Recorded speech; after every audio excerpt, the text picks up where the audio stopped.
Hola, ¿qué tal? Gente muy bella que habita el internet. Bienvenidos una vez más a Chinicuil.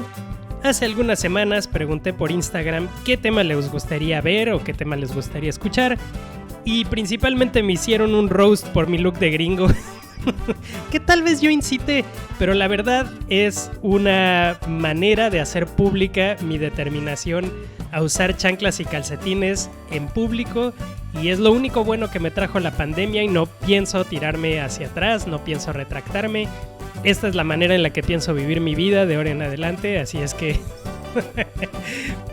quiero agradecer a toda la gente que votó y bueno, el día de hoy vamos a hablar del tema que eligieron, que me parece un tema muy pertinente y muy importante, sobre todo por las cosas que están pasando ahora en Colombia, pero es algo que ha pasado en México, es algo que ha pasado en Chile y es algo que pasa en todo el mundo. Y bueno, vamos a hablar de las manifestaciones y cómo es que generalmente reaccionamos cuando vemos que hay violencia dentro de una manifestación.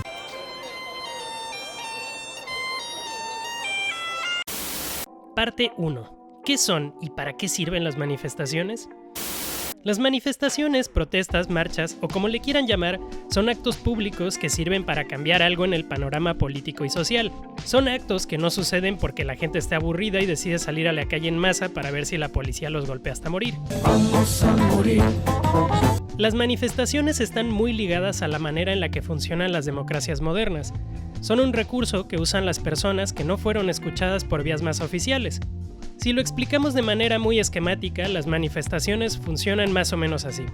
Todo empieza cuando un grupo de personas, a los que llamaremos manifestantes, tienen una petición. Oye, despacio, cerebrito. Las manifestaciones buscarán presionar al gobierno o a la opinión pública para que hagan caso a esta petición. Si los manifestantes no presionan, pueden ser fácilmente ignorados y su petición nunca será implementada. Los manifestantes pueden presionar de muchas maneras, bloqueando alguna avenida importante, impidiendo el acceso a algún edificio, y seamos honestos, en algunos casos esto puede incluir la destrucción de espacios públicos y comercios. Si los manifestantes insisten y la opinión pública está a su favor, existen posibilidades de negociar y poco a poco se logran plantar las semillas del cambio. Si alguna vez has ido a alguna manifestación, te podrás percatar que la policía siempre estará involucrada en las manifestaciones. El gobierno dirá que la policía está ahí para mantener el orden, independientemente de que la manifestación sea pacífica. ¡Basta de garabatos, orate! Hay una vida en riesgo. Necesitamos acción.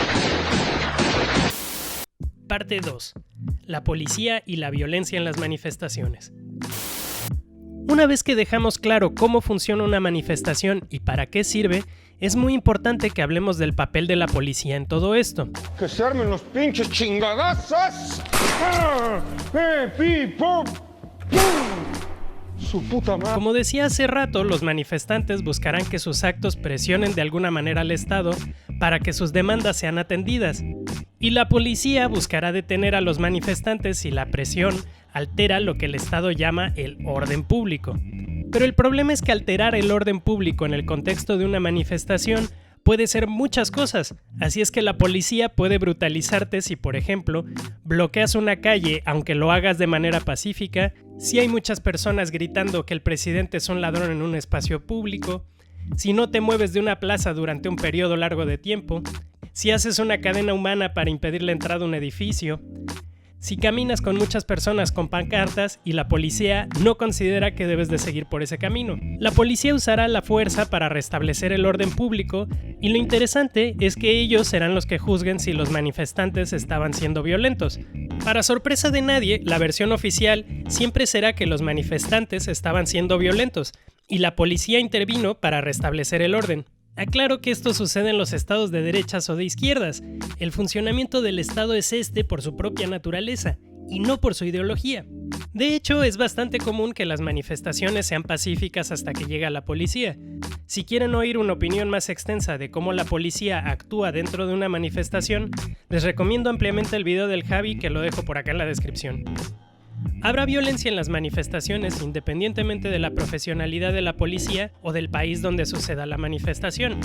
Hay países donde la policía está altamente entrenada y equipada para frenar a los manifestantes, como es el caso de Chile, y hay otros donde la policía no está tan entrenada, como es el caso de Colombia, pero en ambos casos habrá violencia por parte de la policía.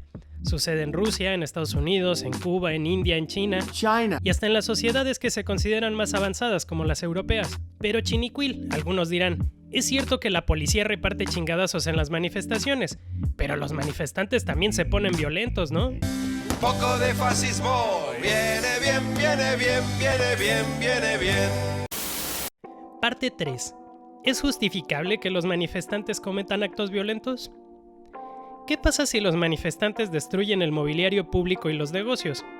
Y mis queridos amigues, les pido que usen su propio criterio. Analicen si las causas de los manifestantes son justas y si sus reacciones son proporcionadas. No puedo decir categóricamente que todo tipo de violencia en una manifestación es justificable, pero tenemos que ser críticos con la creencia de que cualquier acto violento cometido por los manifestantes está mal. Como mencionaba anteriormente, los manifestantes tienen que ejercer algún tipo de presión para que el gobierno escuche sus peticiones. El punto es que tenemos que buscar maneras más fiables para resolver los distintos problemas que enfrentamos como sociedad, pero muchas veces la violencia es la única manera en la que puede darse a escuchar nuestra voz. Diré una cosa bastante obvia, pero es más fácil analizar manifestaciones en el pasado que en el presente. Cuando hablamos de las marchas de los derechos civiles en los años 50 y 60, podemos decir que la violencia por parte de los manifestantes fue justificada, y que ahora el mundo es un lugar un poco mejor gracias a la gente que salió a las calles a manifestarse por la violencia racial. Pero hacer este tipo de análisis en el presente es un poco más complicado, porque no somos adivinos y no sabemos qué es lo que pasará en el futuro. Es cierto que es complicado analizar el presente, pero también hay que reconocer que las manifestaciones actuales han puesto en el debate público temas que llevábamos años sabiendo y que los gobiernos no habían hecho ni el menor intento en atender, como los feminicidios en México, la falta de democracia y la reciente imposición del presidente en Perú, las medidas injustas que siguen desde la dictadura en Chile, los graves problemas económicos y sociales en Colombia, etcétera, etcétera, etcétera. Tampoco voy a pretender que las manifestaciones por sí solas van a resolver estos problemas, pero al menos nos ayudarán a empezar el debate público y sembrarán las semillas para el cambio en el futuro. Pero, ¿se hubieran logrado avanzar en estos temas si no hubiera habido violencia en las calles? Es difícil saberlo. Solo pido que analicemos estos hechos desde un punto de vista más amplio. Si crees que el cambio es necesario, igual deberías de ser más crítico con la violencia que ejerce la policía que con el vandalismo de los manifestantes, ¿no? Hasta el ciudadano ejemplo de las manifestaciones pacíficas en todo el mundo, Mahatma Gandhi, dijo lo siguiente: he repetido una y otra vez que el que no pueda protegerse a sí mismo, a sus seres queridos o a su honor de manera no violenta, pueden y deben protegerse violentamente de su opresor.